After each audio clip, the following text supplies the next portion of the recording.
Good evening and salutations, my GH fans.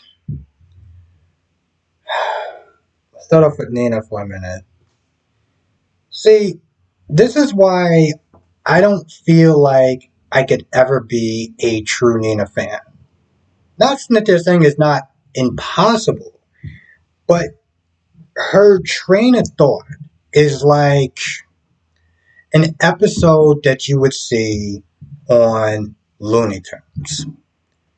This Try to follow me if this makes any sort of sense. Her plan is to double down on Carly, making sure that the charges stick. This way, Carly can be out of her hair and she can actually have a real relationship with her family, with Wiley and Willow. And Ava's like, do you honestly think that even if she's in jail, that they're not going to put two and two together? I don't understand how that works. I really don't. She actually thinks that somehow, oh no, no, but Carly be in jail and everyone will be distracted and this would be my chance to really get my family back. And I'm like, but the thing is, bro, you're going to lose your family when people put two and two together. I don't understand how in her head she feels like this plan is going to do anything except for make her situation a lot worse. And that's the sad part. That is the sad part. So now she's sitting there thinking about having having Carly and Drew turn against each other. This way, Drew could really turn against Carly and make the case a lot stronger. And Ava's like, "Listen, I'm your girl. I'm a ride or die girl with you, but you might be sitting there trying to jump the gun a little bit because honestly, tell you the truth, after she totally ignored what everyone's sitting there thinking as far as putting two together, she was like, you know what? Fine. I'll go on your little fancy ride. Sure. Whatever. Um,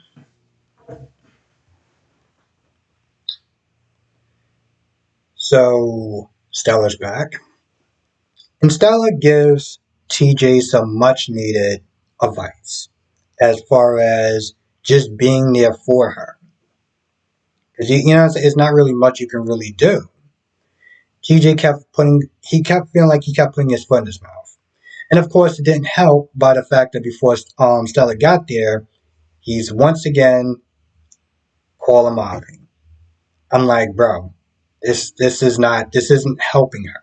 Just like yesterday, managing her emotions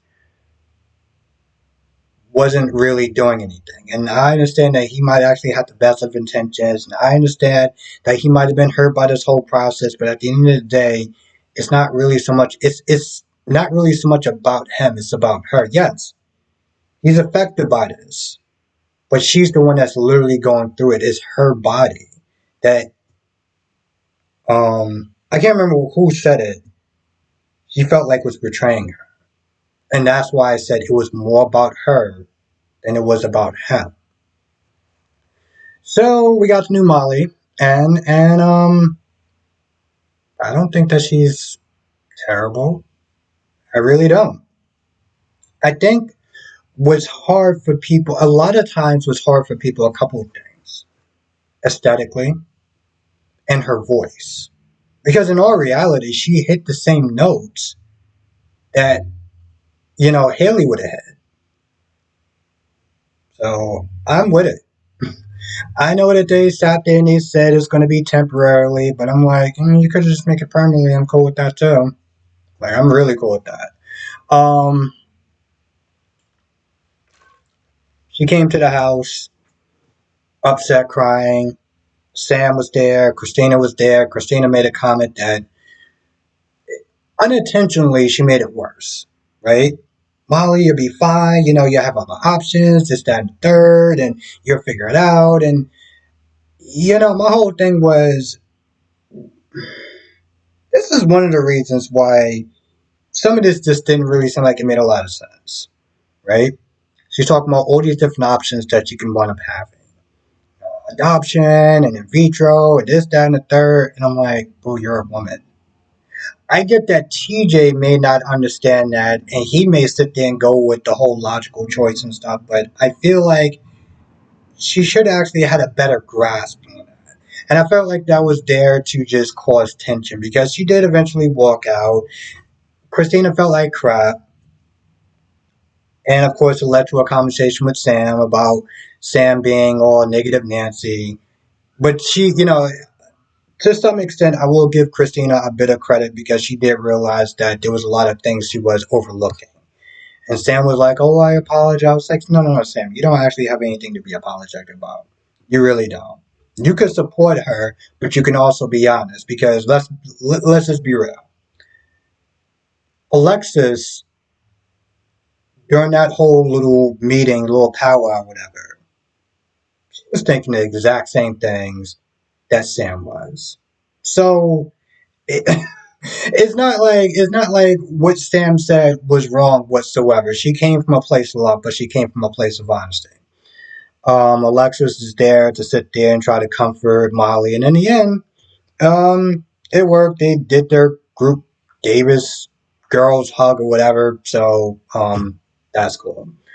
Um, Courage is still trash. I just want to sit there and point that out. But while Jordan and Portia are talking, Curtis comes in there. And at some point, Curtis was sitting there telling Jordan, like, hey, like you're about to say something you shouldn't have been saying. Like, just make sure you keep your goddamn mouth shut. That's literally what I felt like he was sitting there saying, like, just keep your mouth shut about the whole kissing thing. Um, and eventually he and Portia walked off and they talked, and Anna was there. Joyce sitting there talking about her stupid feelings for Curtis. And yes, I am sitting there saying stupid feelings because she literally did sit there and say, it feels like I'm someone's dirty secret. And I'm like, yes. And you should never feel like that. Hence why I said stupid feelings. You shouldn't feel like that. You shouldn't actually have anybody on this planet ever make you feel like you're some sort of dirty little secret. But the whole time she's sitting there talking to Anna, she's sitting there like, well, whether I have a chance or not, is it right for me to sit there and break up a happy couple or this, that, and the third? I'm like, boo.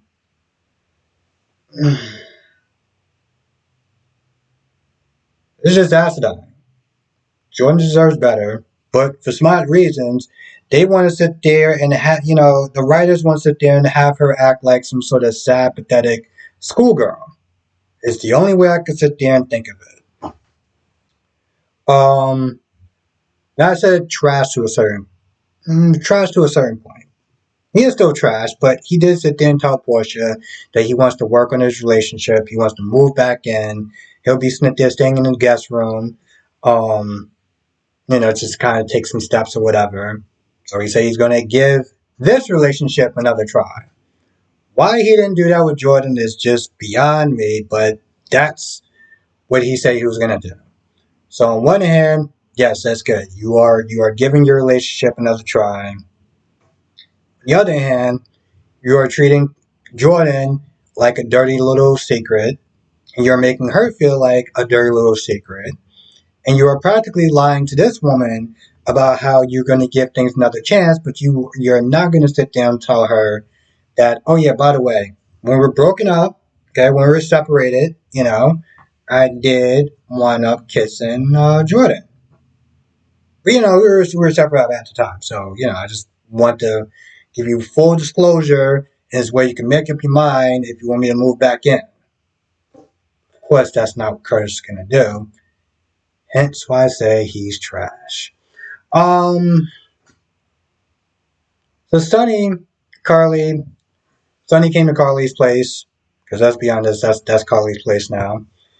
And he was going to sit there and tell her that he's going to be marrying Nina, but you know, Carly already found out. Carly was like, listen, that's your headache, not mine. I don't care. I already got enough headaches that I got to sit there and worry about. They talk about the whole, her legal problems. And Sonny was like, yo, listen.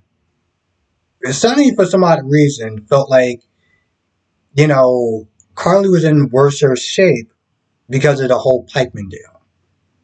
He was like, yo, listen, you need to sit there and turn me in. I will fight the charges. You need to sit there and turn me in. And Carly's like, I'm not doing it. I'm not gonna do that. I did this. This is on me, and I'm the person that's responsible for it. So I gotta sit there and take it. And I'm like, yeah, yeah, yeah, you should. You should. Now, Nina was there saying that she'll probably get a couple of months, and Carly's talking about she'll get a couple of years. And either way, they all sound pretty bad. On top of the fact that when Carly said that she is going to be mostly in a minimum facility, I'm like, Sonny had to then point out, like, listen, even if it's minimum, you'll still have your issues. On top of the fact that Sonny's not there to protect her. Um, which I wish that Michael and Jocelyn dumbasses would realize that when they so-called tried to send Sonny to jail. But whatever. You know, Stella said something that was actually pretty interesting. Stella, when he found out about the whole Curtis situation and Jordan and the fact that Curtis wasn't upset, like he passed things up with Jordan, she was like, it seems that Curtis is getting along better with his ex-wife as opposed to his current wife, which is a little bit of foreshadowing about how this stupid love triangle is, and I can't believe I'm saying this thing, stupid love triangle. Um, because I'm like, in a lot of, in a lot of ways, I'm like, yo, both of those ones. And somebody also said that too in my comment section. Somebody was like, both of them should sit there and do a Brooke and Taylor situation and tell Curtis to just kick rocks. You know, these are very two beautiful, strong, intelligent women that is sitting there dealing with Curtis and his bum ass and his messy ways and his high horse standards. The hell are y'all doing? Why are y'all wasting y'all time with him for? I mean, I get it, looks and everything like that aside, but besides that, besides the surface level stuff, why the hell are y'all two dealing with him for? That's my issue. That's my issue. That's why I did the live stream yesterday talking about my issues with Curtis and Jordan's relationship because he treated her like garbage. And this whole the heart wants what it wants, it should want better. You know, the lies that broke them up. What lies? Yo, that was her job. That was none of your damn business. It just, I'm not even gonna sit there and rehash. Let me just make sure that I kind of covered everything.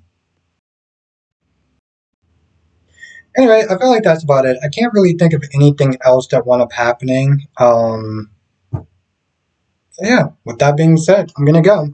Now, if I did miss anything, come to the live stream tonight, 8 p.m. Eastern, 5 p.m. Pacific. We'll sit there and talk about all of them. YNR, Days, B&B, and GH, of course. Yeah, it'll be a lot of fun. So hopefully I'll see you soon.